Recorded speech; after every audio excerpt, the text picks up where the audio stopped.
Potret baru Arab Saudi, wanita buka cadar tak harus tutup aurat. Wajah baru terlihat di Arab Saudi, khususnya ibu kota Riyadh.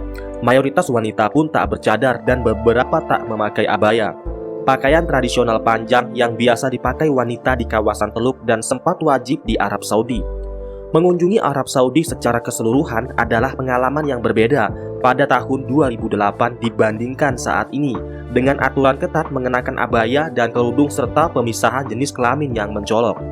Saat ini banyak aturan yang dahulu dilarang dan sekarang diperbolehkan. Wanita diperbolehkan menyetir mobil sendirian, mulai dibukanya bioskop dan tempat hiburan, diadakannya konser musik, dan perayaan Halloween pun diperbolehkan. Kini wajah baru Arab Saudi semakin mencengangkan dengan dibebaskannya wanita dalam berpakaian. Yang dulunya wanita-wanita di Arab Saudi diwajibkan menutup aurat dan memakai abaya, kini wanita di Arab Saudi semakin diberi kebebasan. Wanita di Arab Saudi diperbolehkan meninggalkan cadar mereka, hijab mereka, hingga melepas abaya. Menutup aurat yang mencerminkan sebagai wanita muslimah sudah tidak diharuskan lagi. Ini bermula dari visi putra mahkota Muhammad bin Salman pada tahun 2016 yang memperkenalkan sejumlah proyek dan inisiatif transformasional untuk mendorong kemajuan negara.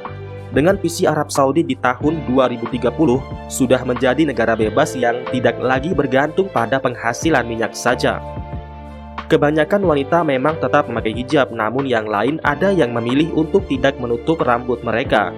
Percampuran antara laki-laki dan perempuan menjadi lebih umum. Sekarang, wanita lebih terlibat di tempat kerja dan memiliki kebebasan dalam beraktivitas. Ada beberapa tambahan informasi yang menjadi kontroversi di Arab Saudi. Yang pertama, pantai bikini. Di Arab Saudi ada sebuah tempat di mana perempuan dan laki-laki bisa bersama-sama tanpa batasan. Mereka bisa mendengar musik, menari, bermain air, hingga mengenakan pakaian renang bikini. Tempat itu adalah Pure Beach. Ini adalah pantai private yang terletak di King Abdullah Economic City, sekitar 125 km dari kota Jeddah. Yang kedua, podcast berbau seks. Di Arab Saudi, orang masih sulit untuk mendapatkan pendidikan seks di rumah dan di kelas. Namun muncul podcast berbahasa Arab yang membicarakan hal-hal tabu, termasuk seks untuk menggebrek kesan konservatif tersebut.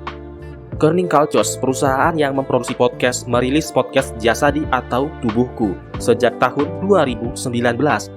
Tujuannya untuk menceritakan kisah yang selama ini tidak dapat diceritakan, termasuk soal hal porno, masturbasi, dan seks anal. Jasadi adalah podcast terpopuler ketiga Kearning Culture. Jumlah pendengarnya lebih dari 70% diantaranya adalah wanita, telah tumbuh 6 kali lipat sejak debut 2 tahun lalu. Jasadi sangat populer di Arab Saudi, Mesir, dan Uni Emirat Arab. Yang ketiga, izinkan miras.